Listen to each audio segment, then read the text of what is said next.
Hello and welcome to Nikon Report, your weekly roundup of all the latest Nikon news and all other photographic announcements that we found interesting. The main story of the week is we hit 20K on this thing I call YouTube. Whoop whoop! Yay! Thank you so much for all of you who have subscribed. If you haven't subscribed yet and you enjoy our content, please give us a subscribe so we can hit that 100K and I can get the silver play button. Absolutely. I can retire after this as well. So thanks to you. Thank you very much, guys. We really, really appreciate it.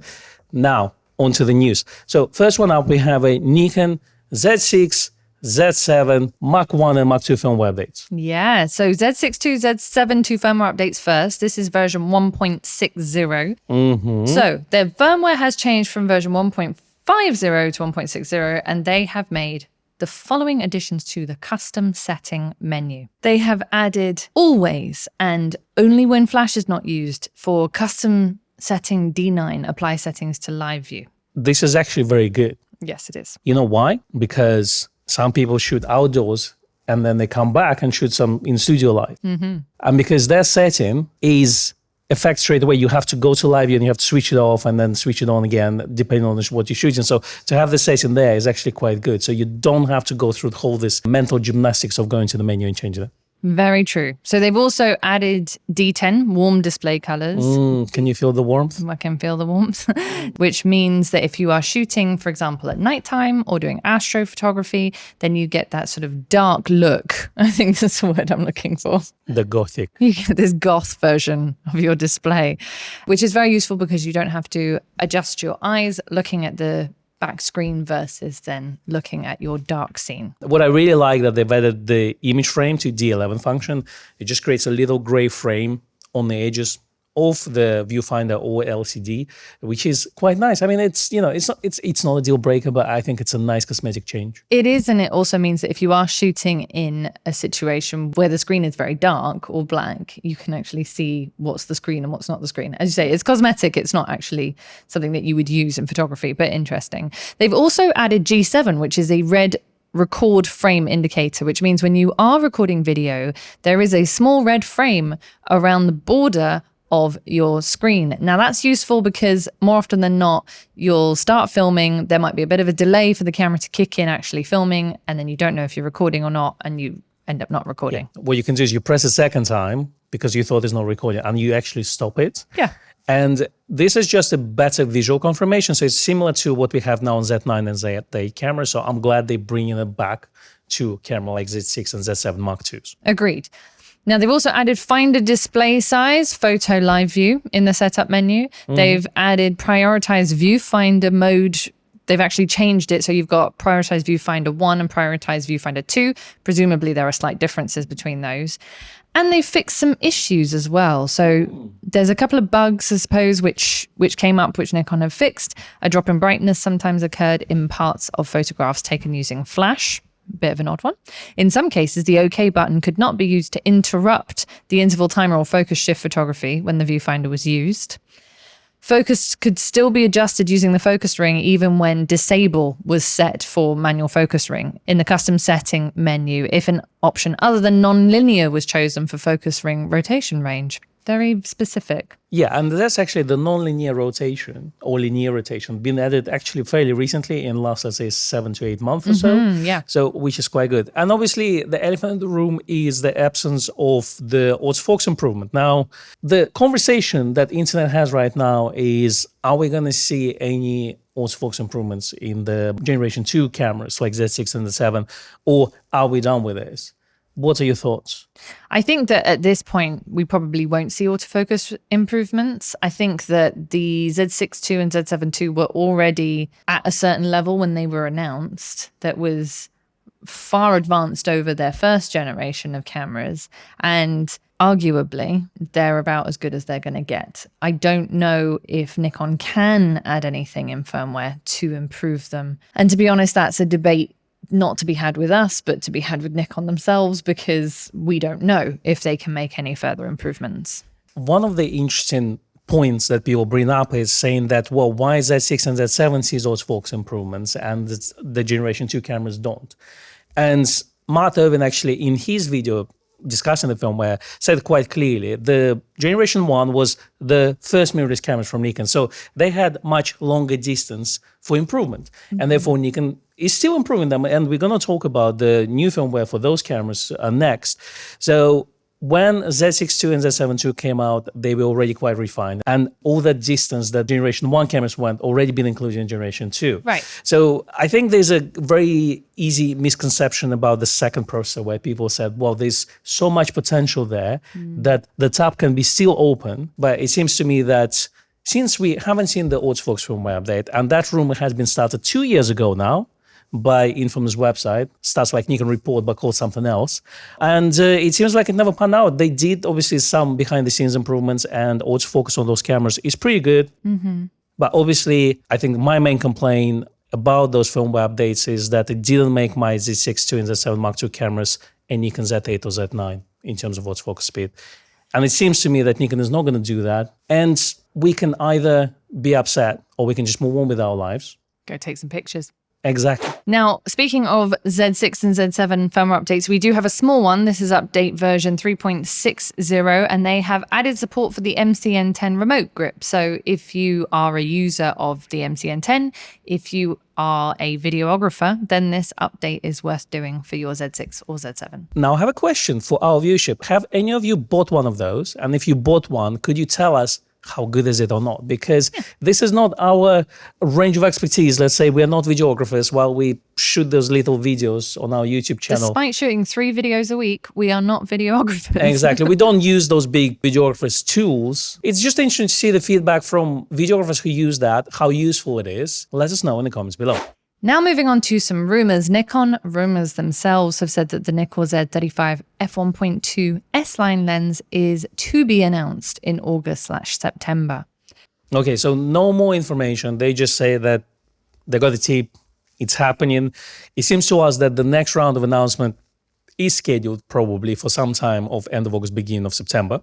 We'll see, of course. But yeah, it seems like 35 1.2 is next in line. And obviously there's another lens that's left on that roadmap that has been announced yet. There's 135 f1.8 lens as well. We're obviously speculating on the aperture because there isn't any official information out there. Nikon Rumours seem to be very confident that it's a 35 1.2, but there is nothing to suggest that it definitely is. So if we're wrong, then please don't blame us. Absolutely. I mean, Nikon Rumours were very confident about Z6 Mark II and Z7 Mark II autofocus firmware updates as well. So you never know. So take it with a massive bucket of salt. Now, speaking of more wild rumors.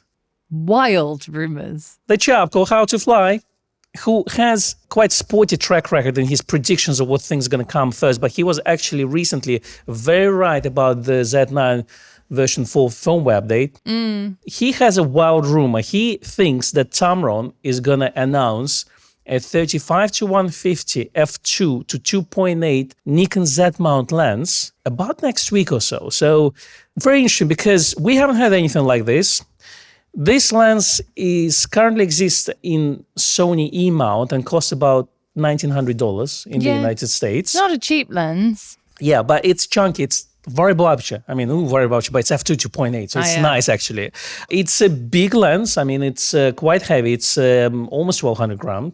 It was released in October 2021 for Sony E Mount, so it seems like it's coming to Nikon Z Mount, and Tamron is scheduled to announce their financial results on 8th of August, so who knows, maybe they'll announce at the same time. What do you think? I think that this could be quite an interesting addition if it is a real thing. Obviously, we have the 70 to 300 Tamron lens, which was officially licensed by Nikon and has proven to be pretty successful. You know, apart from a couple of little odds and ends, which we would have potentially hoped for improvement, ultimately it's been very popular as a non-2.8 line go everywhere lens. So this 35 to 150 is one that I find quite interesting. So my only question is, I don't understand what all the little buttons and things do on this, but how much will it talk to Nikon cameras without them having to do a firmware update? Will we need a firmware update when this lens comes out, if it does come out? There's a few things which I think are not quite sort of squared away there, but it is an interesting lens for sure. That's true, but knowing that Nikon and Tamron are now in cahoots and the lens will come out with a blessing from Nikon,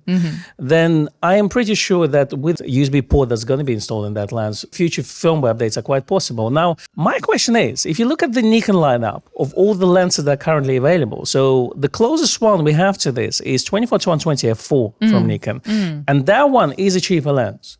So 24-120 f4 is a highly regarded lens. It's very sharp, has fantastic reviews, very good range. Obviously, it goes from 24 instead of 35, but a bit shorter ends at 120, and costs about under £1,200. This one seems to me will cost about $1,600-1,700. Could be plus Nikon tax on top of that. Right. But that one goes a little bit longer, but starts at 35 instead of 24. What are your thoughts, Becky, on this? Would you think they would overlap, or would you think they'll find its own audience? Well, also bearing in mind that this is a 2.8 lens. It's a 2 to 2.8. So the aperture is considerably different to the f4. Looking at the size of it also looks like it's understandably going to be a bit bigger and heavier. We know from the 70-300 experience that the Nikon 70-300 Tamron lens, so Nikon Mount, I should say, is slightly bigger than the Sony Mount 70-300 from Tamron. So I would imagine that this one might still be a little bit bigger and heavier. So I don't think it would replace out the 24-120, because the 24-120 ultimately is the smallest around, still S-line, sort of compact travel lens. It's smaller and lighter than the 24-70 2.8, whilst not skimping on the optics. So I don't think this one necessarily overlaps it. It does just bring another option to those who are looking for a kind of go everywhere lens. And hopefully it's not so big and heavy that it will be cost and weight prohibitive. Yeah, I mean, looking at the weight, so if Tamron lens weighs 1,165 grams, then Nikon 24-120 f4 is only 630. That's right. So I assume that for travel photographers, 24-120 makes more sense. It goes wider, it's more portable. It's obviously very, very sharp lens. Now, this lens, 35-150, it's f2 to 2.8, so very shallow depth of field. And it seems like it will appeal more to professional photographers on assignment. So maybe wedding photographers, maybe some event photographers, just because you can get the portraits shallow depth of field if you need to. And instead of having, let's say, 24-70 and 70-200 at the same time, you can just get one lens that covers it all. Now, because of its weight, it's not exactly a travel lens, but I'm sure that some of you will be happy carrying it around. I do like the range for sure. I think that this is a little bit more interesting for some people because of that slightly longer end. Not everyone wants to go as wide as 24. So I think it's going to be really interesting if it does turn out to be true, but we don't know yet, obviously. And as usual, tell us in the comments below, would you buy this lens, or do you think 24-120 is the answer? We will definitely read your comments with passion. Now, let's move on to Z8 service advisory. We now had some updates from people who will send their cameras for servicing with Nikon, and they gave us feedback on the length of the turnaround of that service. So it seems like that turnaround has increased a little bit. So if you're dropping off your camera in the United States, you're looking at 1-2 days turnaround, which is similar to last week what we reported. Now, if you're shipping your camera to Nikon, then we're looking at 7 to 14 day turnaround, depending on the area you live. I can say that looking at the comments that we got under our previous podcast, it seems that 10 to 14 days is a normal turnaround in the UK on that servicing as well. Now, in the United States, because they use UPS, there's some caveats that you need to be aware of. Tom Hogan updated his article on this return for service time blog post that he did. He says, one thing to note, Nikon USA ships via UPS, but does not always use signature required. If you're at an address where a package might be left without anyone to receive it, you should talk to Nikon USA customer service. I believe that they have a procedure for you to pay for signature required. It appears that the Signal Hill office is using the signature required, but not Melville. I've gotten mixed responses on this. Note that Nikon doesn't insure the shipment, even if signature is required. Another thing to keep in mind is that UPS and the Teamsters Union are in contract negotiations that could lead to a strike at the end of July. If a strike does occur, any camera en route via UPS may end up in limbo before it is delivered. So bear that in mind. Speaking of Z8, apparently the first infrared converter Z8 showed up on the internet. Paul from Paul's Photo, he's done that. He's got a blog post, he's got a video about that. So if you're interested in infrared cameras and want to see some sample images taken with the converted Z8, then definitely go check out the link in the description below. Cool. All right, now on to some Corp news. Apparently, Yahoo Japan published an article about Nikon Japan. So you can only access this article for some reason on Yahoo through VPN. If you're a regular non-VPN user, you go there and Yahoo Japan says, sorry, you're not Japanese, can't show you the article. Wow. Can you imagine that? But basically what they say is that actually Nikon increased the salary twice in the last year for their employees. Very nice. Can you imagine that? So in September 2022, Nikon raised the annual salary of its 780 employees with specialized skills and managerial positions by up to 20%. That's a massive increase. It's not bad. It also announced that it will employ about twice as many employees. At the same time, the company also announced plans to build an R&D center on the site of the former number 1 factory in Oimachi, Shinagawa-ku, and to consolidate the advanced research and development functions that are scattered across each factory. Now, in April 2023, they also announced that in July, they would start to increase the average base salary of all employees and raise it by 1% by the looks of things. In addition, Nikon have abolished the upper limit on annual income and introduced a new system in which wages are determined individually according to the ability of those who want to hire, in order to acquire highly skilled human resources. All right. Well, that sounds like fun. So, yeah, if you're into Nikon Corp and looking at the stocks and shares, I guess that's going to help you to make a decision on purchasing or selling your shares. Now, for some third-party news, Zhongyi Optics Apo 200mm f4 macro 1x lens for Nikon Z Mount has been officially announced. This excites me. The previously rumored Apo 200mm f4 macro lens for the Z Mount is now out there in the world. It has been announced. It is a manual focus full frame lens with a maximum aperture of f4, and the closest focusing distance is 48 centimeters. 9 diaphragm blades, 11 elements in 7 groups, 3 ED elements, 3 ultra high index lenses, and 1 extra high transmission lenses as well. $499. And it's 1,230 grams. So that's quite exciting. You can have a look at the sample photos in the link that we're going to include below for you as well. And I must say, if anyone from Zhongyi wants to send me one to try out, I would love to test it out for you. I mean, there's so many photographs of flowers that can be taken in the world. We haven't reached that limit yet. Now, talking about DxO, they released 369 new optic modules, including one for 1228 Nikkor Z lens. So if you got one of those and you use DxO software, definitely update them as soon as. Now, on to reviews. Chinese website Shitech published a review of an upcoming Z1 H600 lens. They did. Now, here's their conclusion. It is translated from Google Translate, so please bear with me. It says, according to the previous test, although the Z180-600 is a non-S-line series lens, its imaging quality is good. This lens has excellent sharpness, light vignetting, stable and effective VR. If you have to be picky, there is some purple fringing and the blur to them is not soft enough, but they do say overall image quality has reached a high level. Compared to the F-mount 200-500, this new lens has a larger zoom range, stronger imaging quality apparently, and a more high-end internal zoom design, which can be said to be a comprehensive improvement. From the perspective of focal length coverage, it complements the 17-28, 28-75, 17-180, and now 180-600. These three now seamlessly cover an extensive zoom range, and they seem to like it. These three seem now to become 4. Yeah. Now we also have a video from Irwin, joined by his friend Joe. And they have a discussion on 180-600 lens versus Z100-400. A lot of people are considering them because some of them already bought one and they're thinking, well, if I add teleconverter, what will happen? Will the lens break or actually I can use it? Shall I buy a 180-600 or shall I sell 100-400 to get 180-600? So they had a talk. They've got all the answers. So do check it out. It looks like they went to the same place that we went last time. It looks pretty much identical. Yeah, it's just the Australian version. It's like winter there now. So for them, it is the equivalent of what we did in the winter. Can you bird watch crocodiles? No, you can crocodile watch crocodiles. Anyway, so they have this discussion, which is quite interesting and will hopefully help you make your decision if you're not sure which one to go for. Now, next up, DxOMark have put out their sensor test results from the Z8 and, well, they had a conclusion. Yeah, they gave it 98 and they said that Nikon calls Z8 successor to the D850, and it's not difficult to see why. Although there hasn't been any increase in pixel counts, the 45 megapixels to 47 range seems to be current sweet spot. The Z8 is an immensely versatile and flexible camera.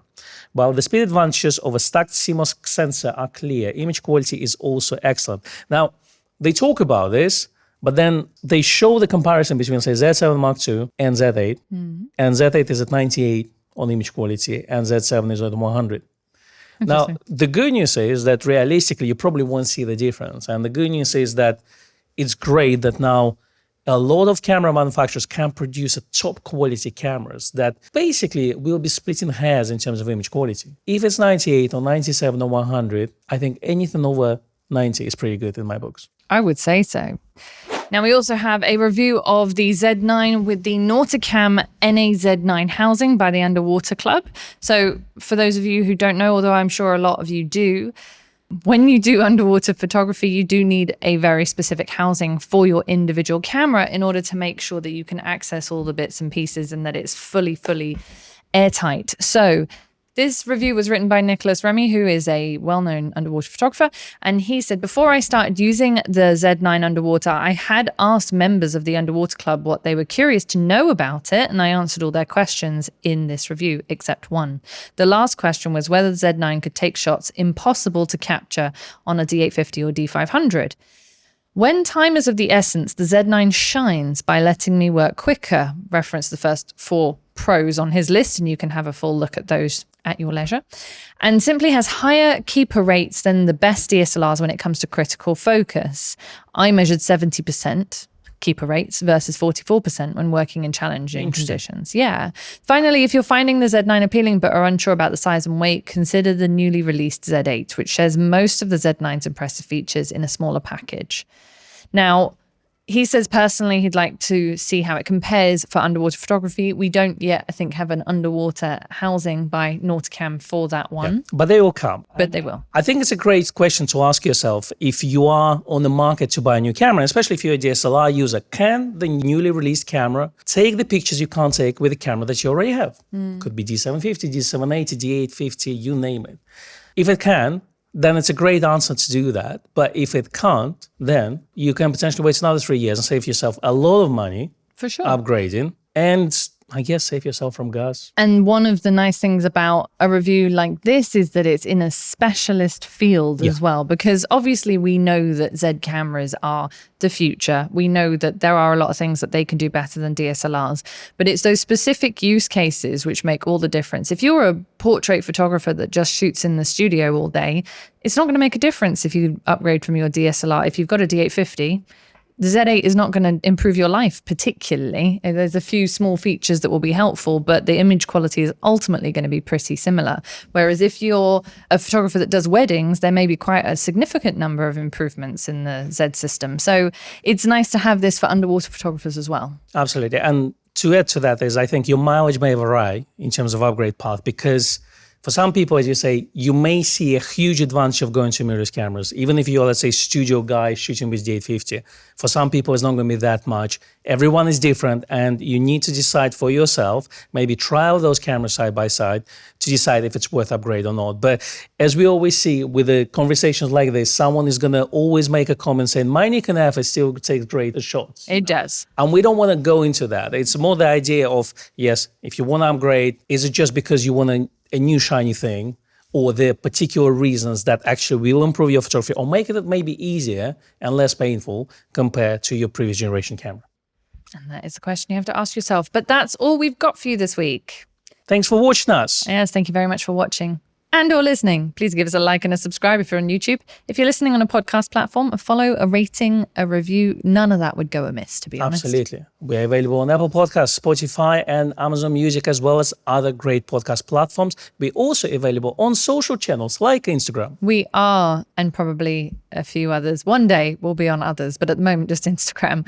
I'm at Rebecca_Danese. The shop is at Nikon at Grays. And I'm at Konstantin Kochkin. We'll see you next week. Bye-bye. Bye. Bye. Bye.